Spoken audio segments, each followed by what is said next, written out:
ఇండియాలోనే అతి తక్కువ ధరలకి రత్నాలనందించే ఏకైక సంస్థ 6JVR. Welcome to Suman TV.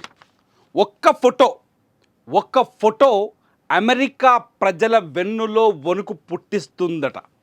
ఈ మాట అంటున్నది నేను కాదు, అమెరికాలో ప్రముఖ రాజకీయ విశ్లేషకుడు వాన్ జోన్స్ చెప్పిన మాట. వాన్ జోన్స్ చాలా స్పష్టంగా చెప్తున్నాడు, ఏషియా దేశాల అంటే ఆసియా దేశాల కూటమిలో భాగంగా ఏదైతే షాంఘాయ్ కోఆపరేటివ్ ఆర్గనైజేషన్ ఏర్పడిందో ఆ షాంఘాయ్ కోఆపరేటివ్ ఆర్గనైజేషన్లో కలిసిన దేశాల నాయకుల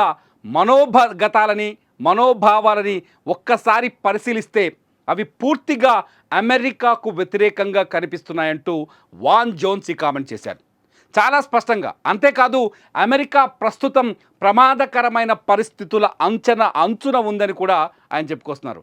ఎందుకు ఇదంతా చెప్పుకొస్తున్నారంటే ఇప్పుడు చూడండి, ఈ ఫోటోని చూసిన తర్వాత అమెరికా ప్రజలు కాస్త ఆందోళన చెందాల్సిందే అని చెప్పేసి వాన్ జోన్స్ చెప్తున్నాడు. ఎందుకంటే ఈ ఫోటోలో ప్రపంచంలోనే అత్యంత శక్తివంతమైన ముగ్గురు నాయకులు ఉన్నారు అని చెప్తున్నాడు. ప్రపంచంలోనే అత్యంత శక్తివంతమైన ముగ్గురు నాయకులు ఎవరు? భారత ప్రధానమంత్రి నరేంద్ర మోడీ, ఈయన ప్రపంచంలో అత్యంత జనాదరణ కలిగిన నాయకుడు. అట్లాగే రష్యా అధ్యక్షుడు వ్లాదిమిర్ పుతిన్, అట్లాగే చైనా అధ్యక్షుడు జిన్పింగ్. ఈ ముగ్గురు నేతలు కలిస్తే ప్రపంచంలో మరొక ప్రత్యామ్నాయ నాయకత్వం స్పష్టంగా కనిపిస్తుంది. అమెరికా ఇప్పటి వరకు ప్రపంచానికి పెద్దన్నగా ఉంది, ప్రపంచాన్ని శాసించే విధంగా అనేక నిర్ణయాలు తీసుకుంటోంది. ఇవాల్టికి కూడా టారిఫ్ల పేరుతో ప్రపంచ దేశాలపైన ఆంక్షలు విధిస్తోంది అమెరికా. అటువంటి అమెరికాకు ఈ ముగ్గురు నేతలు కలిసిన ఈ ఫోటో ఒక ప్రత్యామ్నాయ వరుస క్రమాన్ని సూచిస్తుంది అంటూ వాన్ జోన్స్ చెప్తుంటే నిజంగా నివ్వెరపోతున్నారు ఇప్పుడు అమెరికా ప్రజలు. నిజంగా చెప్పాలి అంటే డొనాల్డ్ ట్రంప్ కూడా ఒక రకంగా ఈ ఫోటోను చూసి భయపడుతున్నారు. వెస్ట్రన్ మీడియాలో, పాశ్చాత్య దేశాల్లో ఉన్న మీడియాలో ఎస్పెషల్లీ ఈ ఫోటో తెగ వైరల్ అవుతోంది. ఆ మీడియా ఈ ముగ్గురు కలిసిన ఒకే ఫ్రేమ్లో కలిసిన ఈ ఫోటో పైన తీవ్రంగా చర్చిస్తోంది. ముగ్గురు ముఖాల్లో సంతోషం కావచ్చు, ఈ ముగ్గురు ముఖాల్లో కనిపిస్తున్న ఆత్మస్థైర్యం, ధైర్యం కావచ్చు. ఈ ధైర్యం నిజంగా చైనా నుంచి ప్రపంచానికి ఒక సరికొత్త నాయకత్వాన్ని సూచిస్తున్నట్టుగా అమెరికా మీడియా అక్కడ కోడై కూస్తుంది. కొన్ని మీడియా సంస్థలు, అమెరికాకు సంబంధించిన కొన్ని మీడియా, CNN రాసిన ఒక ఆర్టికల్ గురించి చెప్తాను ఇక్కడ. షాంఘాయ్ కోఆపరేటివ్ ఆర్గనైజేషన్ తొలుత ఒక రీజనల్ అంటే ఒక ప్రాంతానికి, ఒక ఖండానికి మాత్రమే పరిమితమైన ఒక కూటమి అనుకున్నాం. కానీ ఇవాళ షాంఘాయ్ కోఆపరేషన్ ఆర్గనైజేషన్ ప్రపంచం మొత్తానికి విస్తరించే పరిస్థితి కనిపిస్తోంది, ప్రపంచం మొత్తం పైన ప్రభావం చూపిస్తోంది అని CNN కామెంట్ చేసింది అమెరికాలో. అంతేకాదు, టారిఫ్లతో భారత్ని బెదిరించాలని అమెరికా భావిస్తే నాకు మరికొందరు ముఖ్యమైన స్నేహితులు ఉన్నారని మోదీ సూచించినట్టు జాన్ కూడా చెప్తున్నాడు. అమెరికాలోని కొన్ని మీడియా సంస్థలు కూడా వస్తాయి.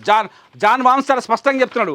ఒక రకంగా చూడండి, అమెరికా భారత్ పైన రష్యా నుంచి ఆయిల్ కొనుగోలు చేస్తున్నామని, ప్రధానమంత్రి మోదీ తన మాట వినట్లేదని, డొనాల్డ్ ట్రంప్ భారత్ పైన టారిఫ్లని 50% పెంచాడు.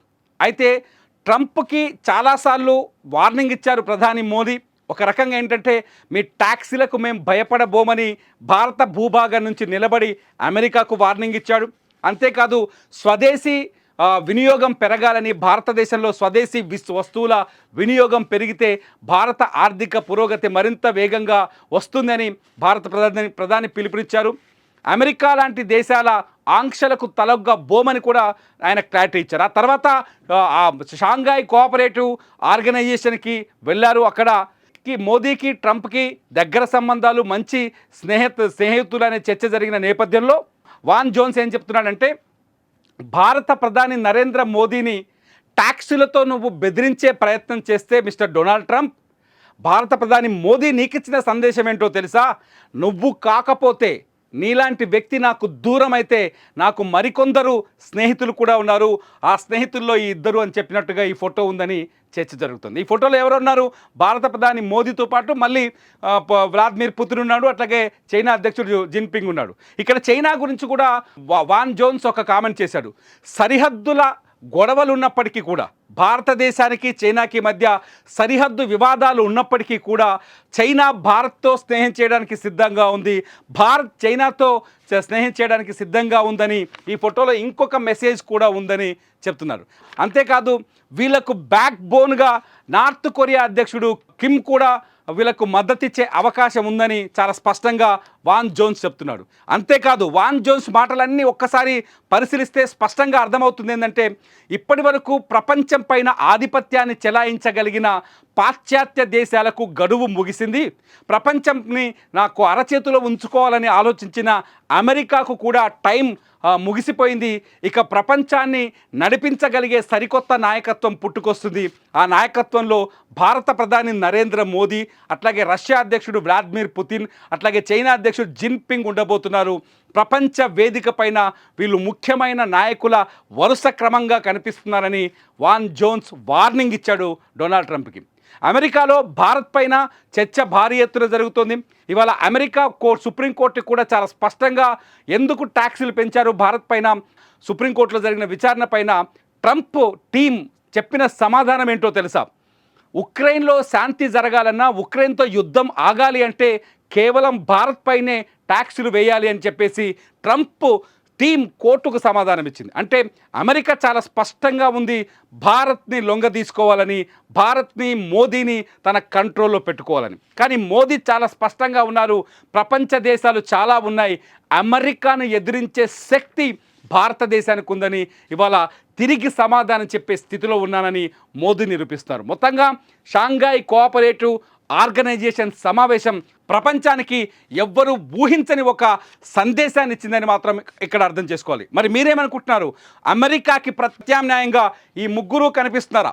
మన భారత ప్రధాని నరేంద్ర మోదీ, అట్లాగే రష్యా అధ్యక్షుడు వ్లాదిమిర్ పుతిన్, జిన్పింగ్ అమెరికాకి ప్రత్యామ్నాయంగా కనిపిస్తున్నారా? ప్రపంచ నాయకత్వాన్ని లీడ్ చేసే శక్తి ఈ ముగ్గురు నేతలకు ఉందా లేదా? మీరేమనుకుంటున్నారు?